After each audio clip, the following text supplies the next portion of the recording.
رب نے فرمایا فسبح بحمد ربک واستغفر انہ کان توابا۔ اب امت مسلمہ کو وظیفہ دیے جا رہا ہے، رب نے وظیفہ دیا، اے امت مسلمہ، اے میرے محبوب کی امت۔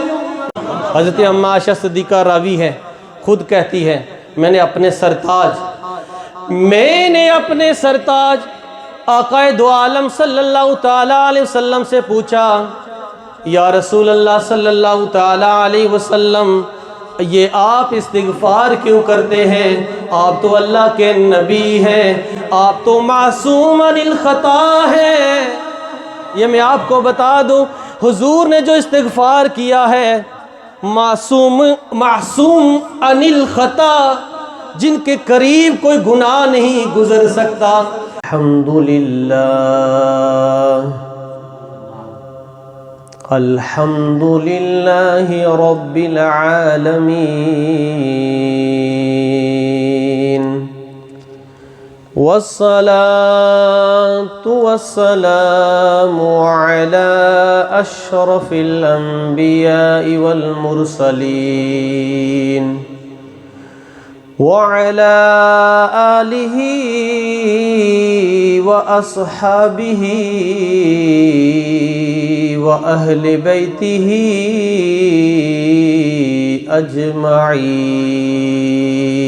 أجمعين، أما بعد، فأعوذ بالله من الشيطان الرجيم، بسم الله الرحمن الرحيم،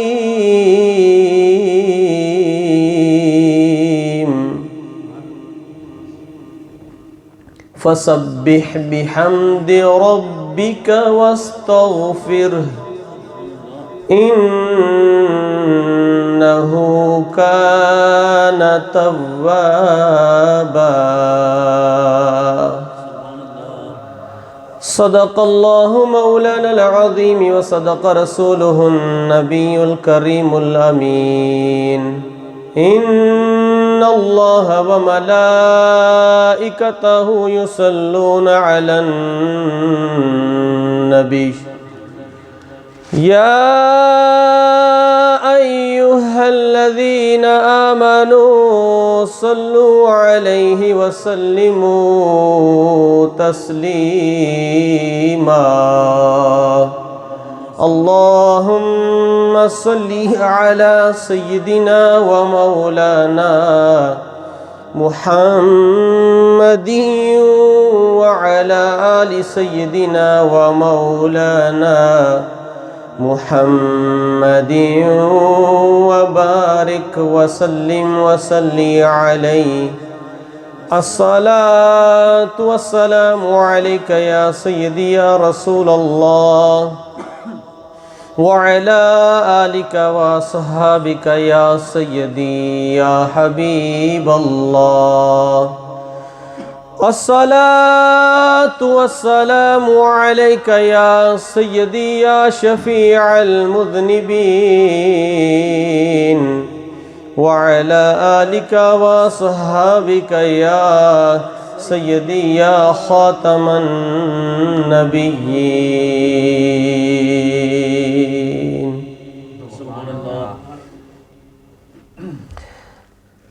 اللہ رب العزت جل والا کی حمد و ثنا، تعریف و توصیف اس جل مجدہ الکریم کی ذات بابرکات کے لیے جو خالق کائنات بھی ہے اور مالک شش جہات بھی۔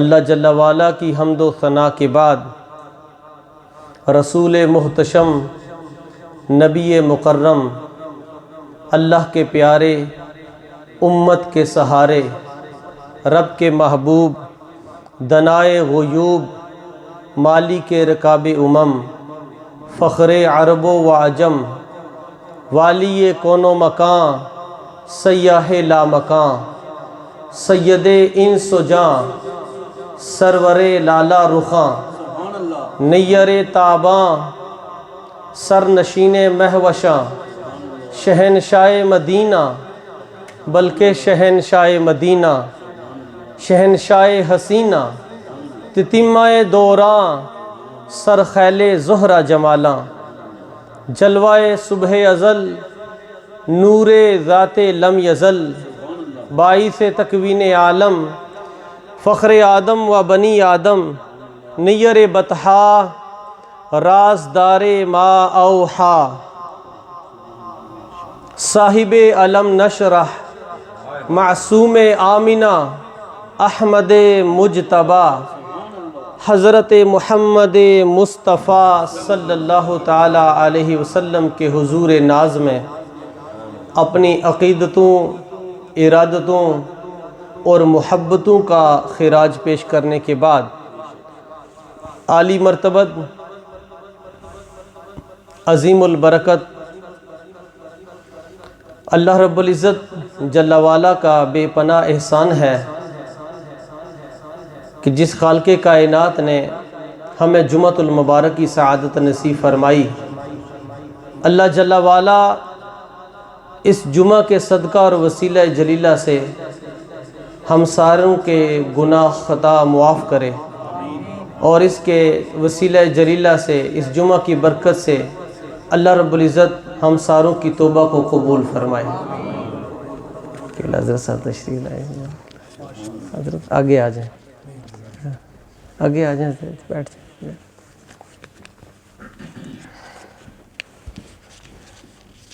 اللہ تعالیٰ کی حمد و ثنا کے بعد احباب ذی وقار، دنیا کا نظام ازل سے لے کر اب تک اور اب سے لے کر صبح قیامت تک پورا نظام جو دنیا کا ہے، یہ اللہ کے فضل سے یہ پوری کائنات جو چل رہی ہے، دنیا کا جو پورا نظام ہے، یہ صدقہ مصطفیٰ ہے۔ اللہ رب العزت جل وعلا نے انسان کو ہر نعمت سے نوازا ہے، ہر رب کی دی ہوئی نعمت یہ میرے مصطفیٰ کا صدقہ ہے، اور ان تمام نعمتوں میں سے، ان تمام برکتوں میں سے ایک برکت والا وظیفہ خالق کائنات نے حضور علیہ السلام کے وسیلہ سے امت مسلمہ کو عطا کیا ہے۔ باقی امتوں کو بھی وظیفہ ملا، انہوں نے پڑھا جو کچھ رب کی بارگاہ سے ان کو ملا، مگر جو میں نے آیت کریمہ تلاوت کرنے کا شرف حاصل کیا، یہ وہ وظیفہ ہے کہ جو امت مسلمہ کو رب نے دیا، حضور کے وسیلہ سے دیا۔ یہ جو نظام کی بات میں نے کی ہے، دنیا کا نظام جو چل رہا ہے، یہ پریکٹیکل چل رہا ہے۔ انسان ایک ایکشن کرے گا، کام کاج کرے گا، جو بندہ ہنر مند نہیں ہے، جس کو تجربہ نہیں ہے کام کرنے کا، تو کوئی سکھانے والا پیچھے ضرور ہے، اس کو پریکٹیکل کہتے ہیں۔ بندہ سنتا رہے اپنے ذہن میں، یا کسی نیوز میں سنتا رہے، یا کسی کی طرف سے سنے کہ فلاں کام ایسا ہوگا، یا فیکٹری کا یا باہر کا اندر کا جو بھی ہے، اس طرح سے کام کاج کرنا ہوگا، یہ ہوگا وہ ہوگا۔ وہاں سے ہو سکتا ہے کتابیں بھی پڑھنی پڑے جو وہاں کا نظام ہے، اور فیکٹری میں جا کر یا گاڑی چلاتے ہوئے یا تھیوری کرنی پڑتی ہے۔ اس کے علاوہ جو بھی نظام ہے دنیا کا، وہ آپ کو پتہ ہے کہ جب تک انسان پریکٹیکل نہیں کر کے دکھائے گا، وہ آگے والے کو سمجھ ہی نہیں آئے گا۔ یہ وہ نظام ہے، یہ وہ وظیفہ ہے جو آقا کریم علیہ السلام نے امت مسلمہ کو دیا ہے۔ وہ وظیفہ کیا ہے؟ اس وظیفے کی ہمارے اندر آج کمی پائی جا رہی ہے، وہ ہے استغفار۔ استغفر اللہ، فسبح بحمد ربک واستغفر انہ کان توابا۔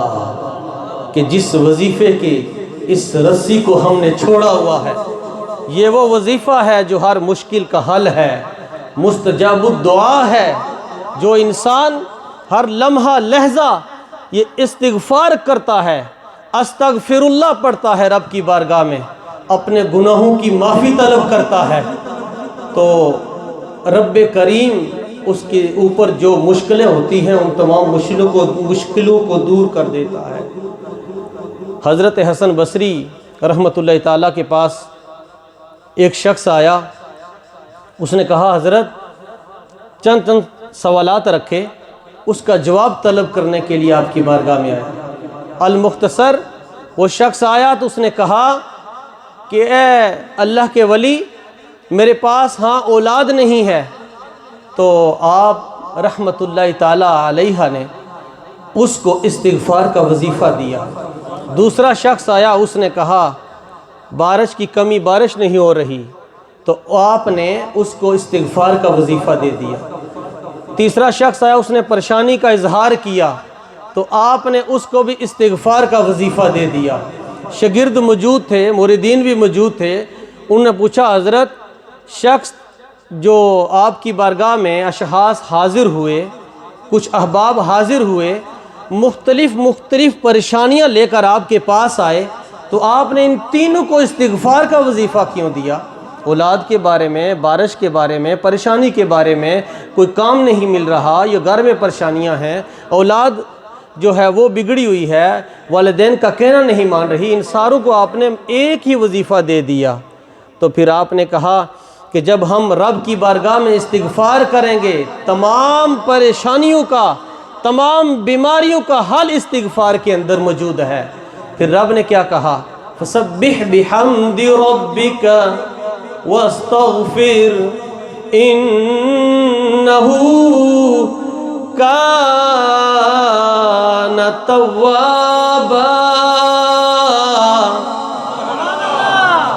میرے رب نے فرمایا اے لوگو، وہ وقت بھی یاد کرو جس وقت یہ آیت کریمہ نازل ہوئی، میرے اور آپ کے آقا علیہ الصلوۃ والسلام کے آخری ایام تھے، رب نے سورہ نازل کی، سیدنا صدیق اکبر رضی اللہ تعالیٰ عنہ بھی موجود تھے۔ جب یہ آیت کریمہ نازل ہوئی، سورۃ النصر پڑھی گئی، اللہ رب العزت نے فرمایا، اپنے محبوب سے فرمایا اذا جاء نصر اللہ والفتح، اس فتح کی بات کرائی گئی، یاد کرائی گئی، اپنے محبوب سے فرمایا وَرَأَيْتَ النَّاسَ يَدْخُلُونَ فِي دِينِ اللَّهِ أَفْوَاجًا۔ اے لوگوں، وہ وقت یاد کرو جس وقت یہ لوگ گروہ در گروہ مسلمان ہو رہے تھے، حضور کی بارگاہ میں حاضر ہو رہے تھے۔ پھر رب نے فرمایا فَسَبِّحْ بِحَمْدِ رَبِّكَ وَاسْتَغْفِرْ، کہیے سبحان اللہ، سبحان اللہ۔ یہ ایک ایسا وظیفہ ہے جو فرشتوں کا وظیفہ ہے، یہ فرشتوں کا تاج سمجھ لے۔ بخاری شریف کی آخری حدیث بڑی اتھنٹک حدیث ہے، جس نے ایک بار سبحان اللہ کہا، رب کریم اس کے لیے جنت میں ایک درخت لگا دیتا ہے۔ فَسَبِّحْ بِحَمْدِ رَبِّكَ وَاسْتَغْفِرْ إِنَّهُ كَانَ تَوَّابًا۔ جو بندہ رب کی بارگاہ میں تسبیح و تحلیل کرتا ہے، استغفار کرتا ہے، خود خالق اعلان کرتا ہے بندے تو نے میری بارگاہ میں تو نے استغفار کیا ہے، اب میں تیرے گناہوں کو معاف کر دوں گا، تیری توبہ کو قبول کروں گا، اور تو سب سے بڑا توبہ قبول کرنے والا تو ہے، میں کبیر ہو کر تیرے سارے گناہوں پہ پانی پھیر دوں گا۔ یہ جو استغفار ہے، جو میں بات وظیفے کی کر رہا تھا، حضرت موسیٰ علیہ السلام کے واقعات پڑھ لیں، انبیاء علیہ السلام کے واقعات پڑھ لیں۔ قبلہ علامہ صاحب تشریف فرما ہے حضرت موسیٰ علیہ السلام کی قوم کو رب نے موسیٰ علیہ السلام کے ذریعے سے استغفار کا وظیفہ دیا. وہ بات ادھر لمبی ہو جائے گی. استغفار جو امت مسلمہ کو حضور کے وسیلے سے ملا، آج ہم نے استغفار کو بلا دیا ہے. یہ استغفار ہر مشکل کا حل ہے، ہر مشکل کا حل ہے استغفار. الفاظ کتنے ہیں؟ استغفر اللہ، کہیے، پڑھیے، پھر پڑھیے. ہر مشکل کا حل جو ہے وہ استغفار کے اندر موجود ہے. جب بندہ استغفار کرتا ہے، حالانکہ درود پاک بھی اتنا بڑا وظیفہ ہے، اس سے بڑھ کر کوئی وظیفہ نہیں ہے، مگر استغفار ایک ایسا وظیفہ ہے، اس کے ذریعہ سے اللہ بھی خوش ہوتا ہے، اللہ کے حبیب بھی خوش ہوتے ہیں. حضرت اماں عائشہ صدیقہ راوی ہے، خود کہتی ہے، میں نے اپنے سرتاج آقائے دو عالم صلی اللہ تعالیٰ علیہ وسلم سے پوچھا، یا رسول اللہ صلی اللہ تعالیٰ علیہ وسلم، یہ آپ استغفار کیوں کرتے ہیں؟ آپ تو اللہ کے نبی ہیں، آپ تو معصوم عن الخطا ہیں. یہ میں آپ کو بتا دوں، حضور نے جو استغفار کیا ہے، معصوم عن الخطا، جن کے قریب کوئی گناہ نہیں گزر سکتا، اس کو معصوم عن الخطا کہا جاتا ہے. وہ اللہ کے نبی ہیں. حضور نے استغفر اللہ پڑھا. حضرت اماں عائشہ صدیقہ بنت صدیق، سچے مومنوں کی سچی ماں، محبوبہ رب العالمین. آپ سمجھے نہیں اس بات کو؟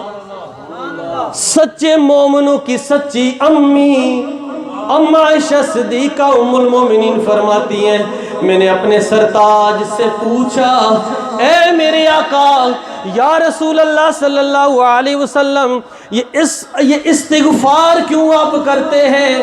آپ تو معصوم عن الخطا ہیں، آپ کے پاس گناہ آ ہی نہیں سکتا، پھر آپ استغفار کرنا یہ کیسا ہی کیوں ہے؟ پھر حضور علیہ السلام نے فرمایا، اے عائشہ صدیقہ بنت صدیق، سن یہ وظیفہ میری امت مسلمہ کے لیے ہے. مجھے یقین ہے میری امت اس وظیفے کو نہیں بھولے گی. پھر کیا ہوا؟ حضور نے ایک روایت کے مطابق 100 مرتبہ پڑھا، ایک روایت کے مطابق 40 مختلف روایات ہیں. یہی سمجھ لیں 100 بار، 100 ٹائم ایوری ڈے میرے اور آپ کے آقا علیہ الصلوۃ والسلام استغفر اللہ پڑھا کرتے تھے. پھر آپ نے فرمایا، آقا کریم علیہ السلام نے فرمایا، اے عائشہ، کیا میں رب کا شکر گزار بندہ نہ بنوں؟ معصوم عن الخطا نبی، سارے نبیوں کا سردار، امام الانبیاء، خود استغفار کر رہے ہیں. کہا یہ استغفار یہ وہ وظیفہ ہے جب میں بارگاہ ازلی میں رب کی بارگاہ میں پڑھتا ہوں استغفار، گناہ تو میرے قریب نہیں آ سکتا، قریب نہیں آ سکتا. خلقت مبرأ من کل عیب کأنک قد خلقت کما تشاء. حضور کو تو رب نے مبرأ پیدا کیا ہے، پاک صاف ستھرا پیدا کیا ہے. حضور کو رب نے پاک صاف پیدا کیا ہے. اب استغفار حضور علیہ السلام نے کیوں کیا؟ امت مسلمہ کے لیے. رب کی بارگاہ میں جب اللہ کا نبی استغفار کرتا ہے، یہ مت خیال کیجئے کہ استغفر اللہ کوئی اور مسئلہ ہے، گناہ نہیں. وہ رب کی بارگاہ میں درجات میں بلندی ہوتی ہے، درجات میں بلندی ملتی ہے نبیوں کو، انبیاء کو. تو حضور علیہ السلام نے فرمایا یہ وہ وظیفہ ہے جو میں اپنی امت مسلمہ کو دیے جا رہا ہوں. جب میری امت استغفار کرے گی تو ہر مشکل کی کنجی استغفار کے اندر یہ ہے. ہر مصیبت دور ہوگی تو استغفار کے ذریعہ سے ہوگی. اور جس وقت جو میں واقعہ بیان کر رہا تھا، سیدنا صدیق اکبر رضی اللہ تعالیٰ عنہ حضور کی بارگاہ میں حاضر ہیں. جب یہ آیت کریمہ نازل ہوئی، سورہ نصر نازل ہوئی، سارے صحابہ کرام تشریف فرما تھے. سیدنا صدیق اکبر رضی اللہ تعالیٰ عنہ کی آنکھوں میں آنسو جاری ہو گئے. وہ صدیق جو حضور کے راز کو بھی جانتا تھا، آشنا سے مصطفیٰ رازدار مصطفیٰ، یار غار مصطفیٰ، یار مزار مصطفیٰ، سیدنا صدیق اکبر رضی اللہ تعالیٰ عنہ کی آنکھوں میں آنسو جاری ہو گئے۔ اب باقی صحابہ بھی موجود تھے، باقی صحابہ کو خبر نہیں ہوئی۔ اب سیدنا صدیق اکبر نے زارو قطار رونا شروع کر دیا۔ وجہ تسمیہ کیا تھی؟ اب یہ آیت کریمہ جو نازل ہوئی، اس وقت فوج در فوج صحابہ کرام بھی اور لوگ بھی اسلام میں داخل ہو رہے تھے۔ اب اس وقت حضور علیہ السلام کا ٹائم قریب آ گیا ہے۔ ظاہری حیات مبارکہ پردہ کرنے والے تھے، اس دنیا فانی کو چھوڑ کے جانے والے تھے۔ اس وقت سیدنا صدیق اکبر خود سمجھ گئے، میرے آقا علیہ السلام پہ جو سورہ نصر نازل ہوئی ہے، اس کی وجہ یہی ہے کہ میرے آقا علیہ السلام کا ٹائم اب آخری آ گیا ہے۔ اس وقت کیا ہوا؟ رب نے فرمایا فَسَبِّحْ بِحَمْدِ رَبِّكَ وَاسْتَغْفِرْ إِنَّهُ كَانَ تَوَّابًا۔ اب امت مسلمہ کو وظیفہ دیے جا رہا ہے۔ رب نے وظیفہ دیا، اے امت مسلمہ، اے میرے محبوب کی امت، میرے آقا تو ظاہری طور پر دنیا سے جا رہے ہیں، اب میرے نبی کے وسیلہ سے یہ وظیفہ لے لو۔ صبح سے لے کر شام تک جب کام کاج کرو، کسی جگہ پہ بھی جو یہ وظیفہ کیا کرو، تم رب کی بارگاہ میں توبہ قبول کرنے والے پاؤ گے۔ امام احمد بن حنبل رحمۃ اللہ تعالی راستے میں جا رہے تھے، رات پڑ گئی۔ رات پڑی، امام احمد بن حنبل وہ 4 ائمہ اربع، امام اعظم رحمۃ اللہ تعالی، مسکراہٹ لائیے چہرے پہ۔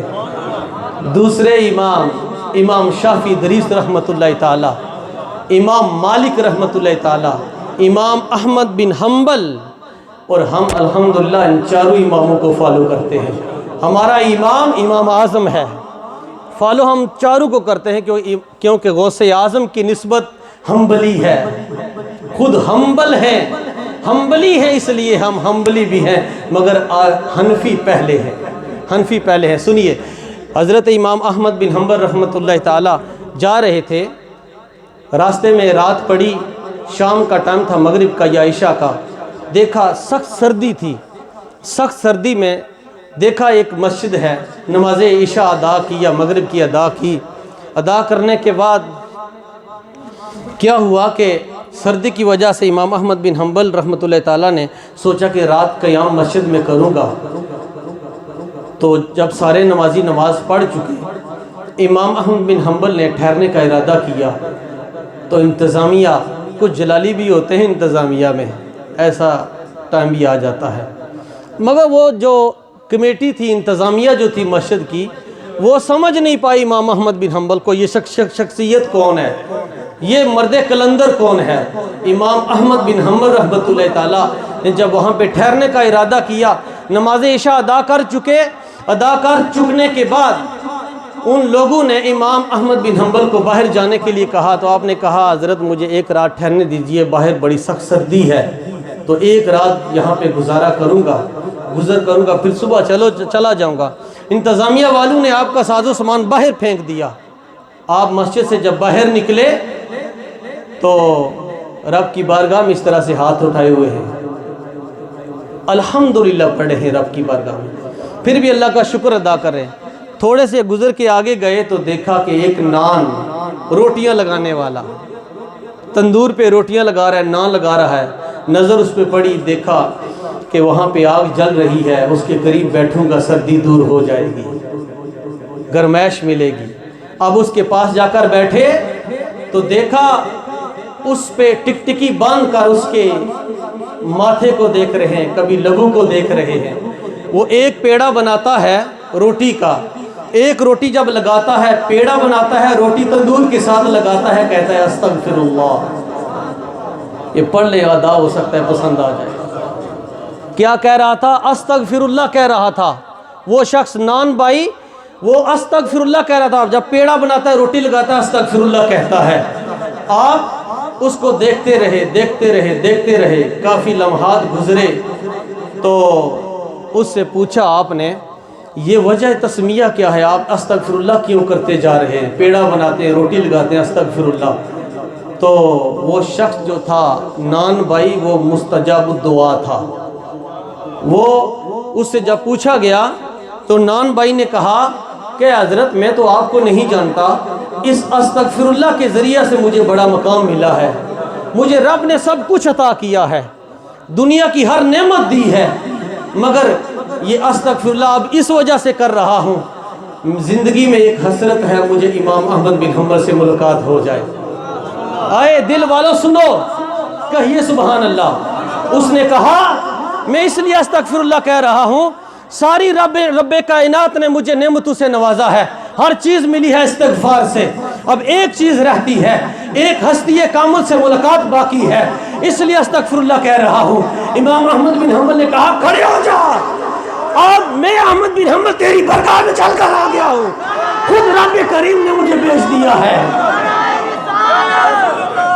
اب وہی نان بھائی نے کھڑے ہو کر احمد بن حنبل کے ساتھ معانقہ کیا ہے اور ملاقات کی ہے، اور اس سے آپ نے کہا میں احمد بن حنبل ہوں، اسی استغفار کی وجہ سے رب نے مجھے تجھ سے ملاقات کرا دی ہے. استغفار کا وظیفہ کریں، انشاءاللہ یہ ٹاپک جاری رہے گا. استغفر اللہ کا مقام اور مرتبہ کیا ہے، صرف یہاں پہ نہ سنیں، سب سے پہلے گھر جا کر اپنی بچیوں کو بیویوں کو یہ وظیفہ دیں. انشاءاللہ اگر آپ کے گھر میں امن نہ آیا تو مجھے چور سے جہاں سے پکڑ لینا، انشاءاللہ گھر میں سکون آ جائے گا. وما علینا الا البلاغ المبین.